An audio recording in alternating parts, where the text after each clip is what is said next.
Hi, I hope you're well. And in this video, I just want to show you how you can, maintain very consistent look with your documents by using a thing called a theme.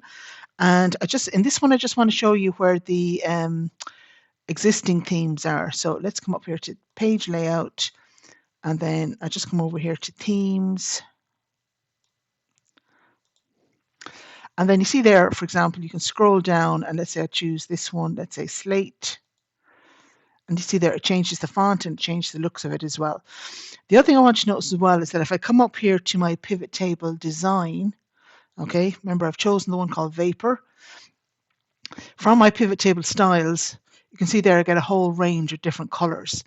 But let's see what happens if I choose a different theme.